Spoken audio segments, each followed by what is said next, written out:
Өзіңізден төмен адамға қара дегені, сіз істей алмай жатқан нәрсені істеушілерге қараңыз. Сізде жалқаулық бар ма? Жалқаулығы жоқ адамға қараңыз. Білім жоқ па? Білімі бар адамға қараңыз. Жомарт емессіз ба? Сараңсыз ба? Жомарт адамға, ашық адамға қараңыз. Жақсылыққа қарай қараңыз. Өзіңізден төмен деген сол мағынаны береді. Яғни сіз жете алмай жатқан дүниелерге шүкіршілік әперетін жаққа қараңыз. Қалайғы сіздің жете алмай жатқан жеріңізге біреулер армандап жүр ғой, білесіз ба? Ол туралы қанша роликтер тұр ғой интернетте. Қараңызшы, біреу жаяу жүріп келе жатып велосипедке қызығады. Ол велосипедтегі машинаға қызығады. Машинадағы одан қымбат самолетке қызығар. Бірақ қандай да болсаң да екі аяғыңда өзің тұрып, өзің дәретіңді өзің апарып тастап, өз тамағың өзің ішкеннен аса байлық бар ма екен? Құдайдың құдірет бол, анау болатын адам өзі бөлек болар екен өзі де. Қажылыққа кетейін деп жатырмын енді. Содан келіп жатсам, бір кеншек. Ол жаңадан түскен кеншек болу керек. Сол біздің ауылдан бір ағамыздың. Мен тоқтадым. Сәлем салды. Көп жаса дедім. Ата дейді. Қажылыққа кетейін деп жатыр екенсің ғой дейді. Иә дедім. Маған бір дұға қылыңызшы дейді. Жарайды, дұға қылайын дедім. Не деп дұға қылайын дедім. Сөйтсем айтады. Мен туатын бала дейді. 6 жасында қари болатын баланы дүниеге алып келейінші дейді. Мен өзім ұстай алмай қалдым. Ол келін, жас келін де ол же. Бірақ кешегі бабаларымыз, Әл-Фарабилер 6 жасында қари болған. Берген Алла оған жейтін етті де ала жеткізеді. Нанды да ала жеткізеді. Бір кісі бала қарап отыр, әйел тамақ істеп жатыр дейді. Сол кезде жаңағы кісі басын шайқап, таңдайын қағып былай отыр. Басын шайқап отыр дейді. Әйел отағасы не болды десе, баламыздың тісі шығып жатыр деп айтты дейді. Не болды десе, екеумізге тамақты әрең тауып жеп жатқанымызда 3-ші адам қосылды бізге. Тамақ 3-ке бөлінеді енді. Соған мен таңдайымды қағып не істеймін деген ойға кетіп отырмын деген екен. Сол кезде әйел тақуа екен, анаған қарағанда ше. Отағасы уайымдамаңыз деген да. Тіс берген Алла, оның ризығын бермейді деп ойлайсыз ба не? Уайымдамаңыз деген да. Алла Тағала тіс берген болса баламызға, демек ол баланың жейтін ризығын Алла өзі береді деп айтқан екен. Енді әзіл үшін айтып қойып жатқаным, бір күні біреу үйіне келсе әйел айтады дейді.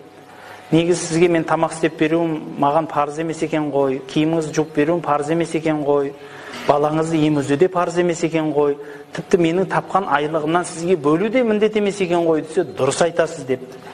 Негізі егер дәл сондайға келетін болсақ, мен сіздің үстіңізден 2-ші, 3-ші, 4-ші алуға да рұқсатым бар еді ғой десе, әзілді де көтере алмайсыз, отағасы деген екен дейді. Сол сияқты жаңалдегі енді орыста айтады, давай не будем, если будем, долго будем дейді ғой. Тартыспай-ақ қояйық дейді ғой енді. Әйел мен еркектің арасындағы соғыс өмір бітпейді. Өйтіп талас емес, ымыраға келейік. Мүмкін сіздің тәуекеліңізді ол қыз көре алмайықтан болуы мүмкін. Өйткені шыны керек қазір таңда бәрінің қолында телефон, не бір жағдайларды көріп отыр, естіп отыр. Сол үшін қара көздерімізге арнап біз көптеген айтып жүреміз. Сендер сөз сөйлеген жігіттер бәрін сына бермеңдер. Нақты болу керек барып нәрсе, шариғат бойынша болу керек. Содан кейін барып ол 2-ші дәрежеге өту керек деп көп сабақтарымызда айтамыз. Истихара деген нәрсе бар. Истихара деген Алла Субхана Тағалаға тапсыру. Бүгін үйге барыңызда құптан намаздан кейін ұйқыға жатар алдында истихара намаз оқып ұйықтап қалыңыз. Истихара дегенде Аллаға таңдауды тапсыру. Алла сол қыз маған көнбей жатқан секілді, сол қыз маған хайырлы болса, біз жақындат десең, сол хайырлы болса Алла сізге көндіріп береді сол. Ертең өзі қызмет айтсаң. Оны келісейші деп. Егер сізге қайырлысы болса, Алла Тағала сізді алыстатып жібереді. Өйткені ол сіз оған лайықты болғаныңыз мүмкін, или ол сізге лайықты. Алла рахымды, Алла кешірімді, Раббил Иззат. Ол Алла Холик, Алла бүкіл ғаламды жоқтан бар қылып жаратқан, құдіреті күшті. Алла Тағала өзі жаратқан, сүйіп жаратқан пендесін мәңгі тозақта жануын қаламайды. Тозақта жануымызды қаламағандықтан Алла бізге Құран түсірді, пайғамбар жіберді, 1000 айдан хайырлы болған қадір түн берді. Осы Рамазанға жеткен де бар, жетпеген де бар. Сондықтан кім Рамазан айына жетсе, бауырлар, ораза ұстамай қалмаңыздар, ораза ұстаңыздар. Ораза ұстау арқылы күнәміз кешіріледі. Ораза ұстау арқылы тәубеге келеміз, иманға келеміз. Ал Құдай тәубемізді қабыл қылса, иншалла біздер мәңгі бақытқа қол жеткізген бақыттылардың қатарына қосамын. Саған ана қара су дегеннің өзі бір сондай бір бал болып қалады ғой, керемет. Қуаныс. Анау енді бір кісі бірінші ораза ұстаған ғой енді.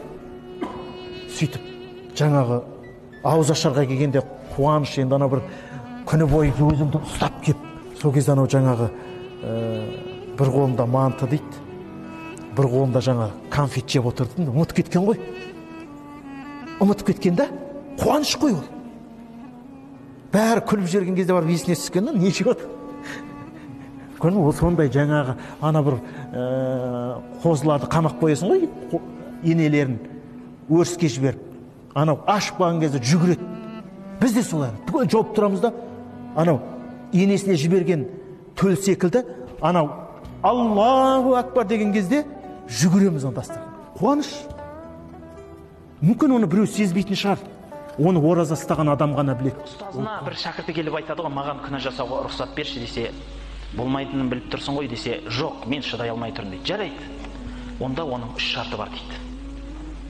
Күнәні жасағың келсе 3 шарт бар дейді. Біріншісі, ең үлкені, Алла көрмейтін жерде жасашы дейді. Қиын, е? Жарайды, ол қолыңнан келмейді. Ол қолыңнан келмесе, Аллахтың жаратқан нәрсесін қолданбай жаса дейді. Аллахтың саған берген нәрсесін қолданба дейді. Аллах саған берді. Сен неге оны күнәға қолданасың? Қолданба дейді. Өйткені оны сүймейді дейді Аллах тағала.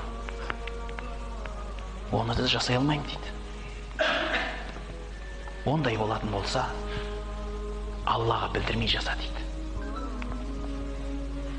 3-ші шарт. Ойлаңызшы, мүмкін ба? Мүмкін емес.